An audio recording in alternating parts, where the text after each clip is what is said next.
Okay, welcome back to members of 121 Community Church in Grapevine, Texas, and our ongoing study in Church Dogmatics by Brunner. We're going to look at chapter 14. We're going to look at the concept of the holy. The concept or the idea of the holy. The New Testament idea of the holy. Pages 157 to 175, and it's a very well done study of this concept. I thought that Brunner did a great job here. He will bring it all together in block 3, but we get a chance to look at the theoretical in block 1, the concrete in block 2, and the conclusion in block 3. So let's go to block 1 and begin. Understanding the dialectic of the idea of the holy. God is holy. And he goes to John 17, the prayer that Christ, the entire chapter is Christ praying. Holy Father, keep them in thy name which thou hast given me. Now this is covered extensively in Rudolf Otto's book, The Holy. That book I have in my library. It was a gift from a professor, Dr. Larry Braidfoot at Dallas Baptist University. He gave it to me just before he died. We were very good friends, and like I said, he was my professor of philosophy at Dallas Baptist, but he gave me a hardback first edition of Rudolf Otto's book, The Holy, and that lesson is on this channel if you're interested. But it's a very well-known book, and Brunner considers it to be one of the best on the idea of the holy. So let's go to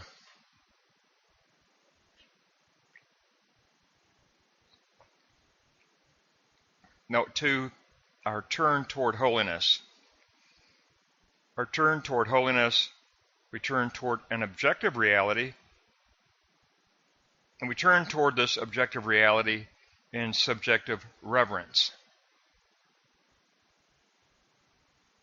We turn toward objective holiness in subjective reverence, toward the Holy One as subject, a holiness which is ascribed to others solely by the will of God. Therefore, objective holiness and subjective reverence takes place within the context of God's will.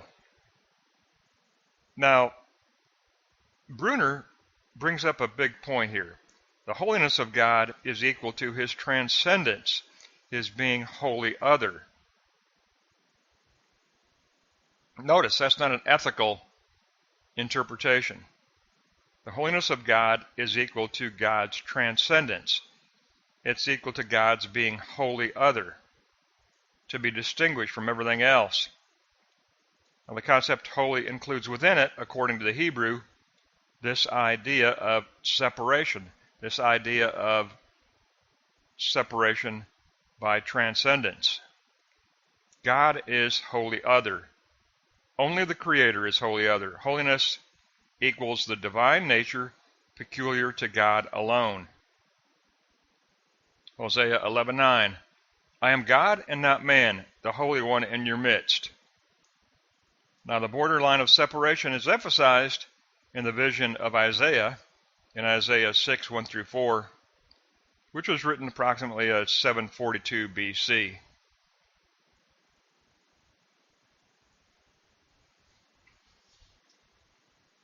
Now, after Isaiah's vision of the holy, holiness became perceived as active self-differentiation. God asserts his holiness through his divine energia. Remember, energia is the actualization of the Spirit. God asserts his holiness through his divine energia, through his holy will. But here you go, expressed as the active dialectic of glory and wrath, glory and wrath. So again, just like Barth, Brunner says we must immediately enter into dialectics And if we're going to discuss the holiness, the idea of the holy, then the dialectic must be the dialectic of wrath and glory. He wills that the earth be filled with his glory through a unity of revelation and his sovereignty, a glory which is to be mirrored in the self, mirrored in his creation. So God desires for his glory to be incarnate. He desires for his glory to fill the earth.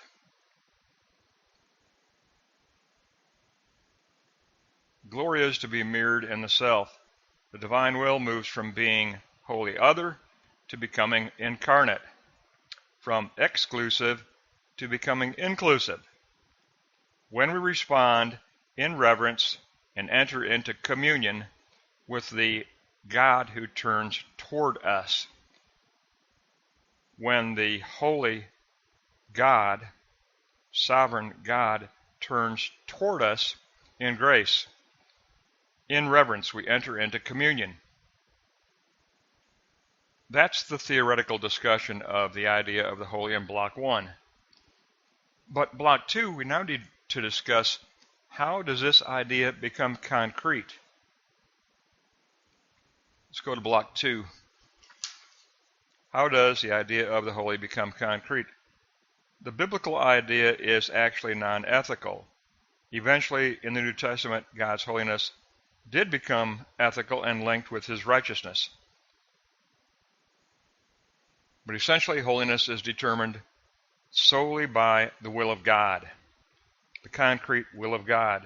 When the self belongs to God and practices agape, self-giving love, according to God's will, then holiness becomes concrete. Then it becomes concrete. We're talking about the obedience of faith, responding to God as Lord and Creator toward his sovereignty. We take up the working out of actually consuming wrath, negating wrath. So Block 2, Note 4, consuming wrath. It takes place through the spirit of reverence, within the dialectic of the hidden and the revealed. There you go, dialectics. Within the dialectic of the hidden and the revealed. The hidden and the revealed God. God is known through revelation in Jesus Christ as the communication of the abyss of eternal love. That's the only way that Brunner could describe the cross, as the abyss of the eternal love in the cross of Christ. So concretion of the idea of the holy takes place through Christ. Concretion of holiness through Christ, as we turn by faith toward the crisis judgment of God and crucify the old Adam while turning toward the God who kills and then makes alive. We are confronted by the strange work of the passion. Outside of Christ there is wrath. Outside of Christ there is spiritual death. We must turn toward the crisis judgment of God and the grace of God, both in the cross of Christ. We must turn toward the crisis judgment of God and the grace of God in the crucifixion and resurrection of Jesus Christ. That is how we discover the idea of the holy as concrete, as incarnate. That's a better way to say it, but incarnate concretion. The idea of the holy becomes concrete at the cross, at the foot of the cross. That's where we discover the holiness of God nailed to a tree. And we've come under the crisis judgment of that cross, but then through the resurrection, we interpret that event as saving event of grace, saving event of grace, because we know the cross and the resurrection are in a dialectical relationship. They both influence each other. The Christ who was crucified is the Christ who is resurrected. It's the resurrection of the crucified Christ. And in that judgment and in that grace, we discover the concrete reality of the idea of the holy. Let's go to block 3 and look at a very powerful conclusion here. I think Brunner, I've really come to appreciate Brunner. All my life I've studied Barth and Moltmann, and only now, at this point, late in my life, I finally discover I have a tremendous appreciation for Emil Brunner. I think he is a great teacher, a great theologian, and I'm glad that I get this opportunity to study Brunner's systematic theology. Let's go to block 3. The concept of unapproachable holiness, which is the concept of majesty, the idea of majesty. The unapproachable God. God's majesty must be veiled. Moses had to be concealed and not see the face of God. God's majesty must be veiled, or we would be overwhelmed and destroyed by it. It provokes the thought of wrath. It provokes the thought of wrath. This wrath is veiled by Christ the Redeemer. The thought of wrath is veiled, called a veiled form of love, veiled by the cross of Christ. We do not deal directly with God. We only commune with God through the Word, through the living Logos. We only commune with God through the Logos. Or, if you want to be more specific, through the Rhema, the spoken word of Christ. We only commune with God through the Rhema, the spoken word of Jesus Christ, the living word of Christ. Now, the wrath of God before Christ, we understand it in 3 stages, says Brunner. God is numinous, a radiant majesty that sinks us in fear. So we begin with fear, then contemplation. God as speculative holiness. We reflect on his holiness. But we discover the self as reduced to nothingness. Then comes conviction, God as the holy lawgiver. The self is crushed under the verdict of being a sinner by the law. So the wrath of God before Christ is discovered in fear, contemplation, and conviction. Fear, contemplation, and conviction. Those 3.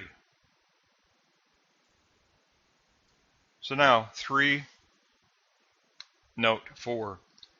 And this is the way that Brunner talks about this revelation in a crucified Messiah, the strange work of God in the cross of Christ, a crucified Messiah, confronting us with grace, calling us to faith.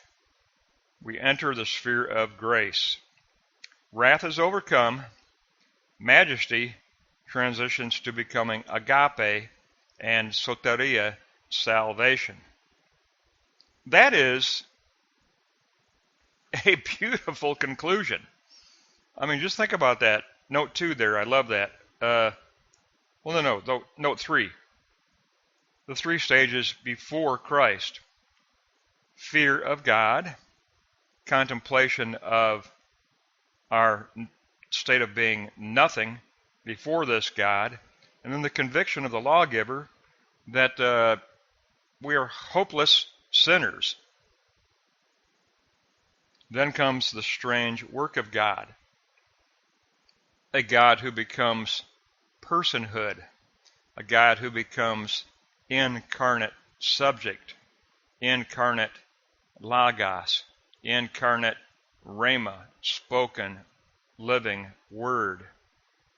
And then the ultimate revelatory event is nailed to a tree, nailed to a cross to suffer agonizing death.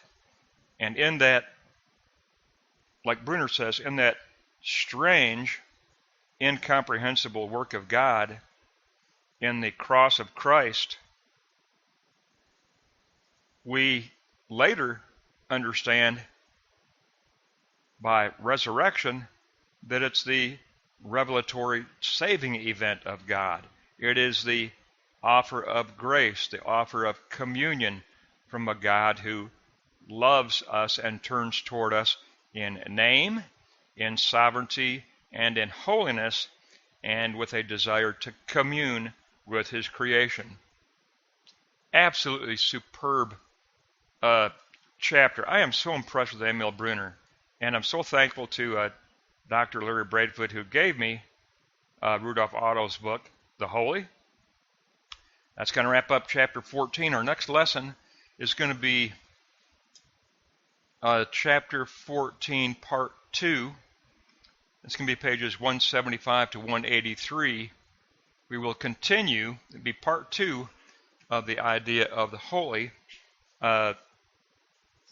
Brunner gives it another 10 pages. So we're going to look at the idea of the holy, part 2, pages 175 to 183 in our next lesson. But that's going to wrap up an excellent teaching by Emil Brunner on the idea of the holy. That'll wrap up chapter 14.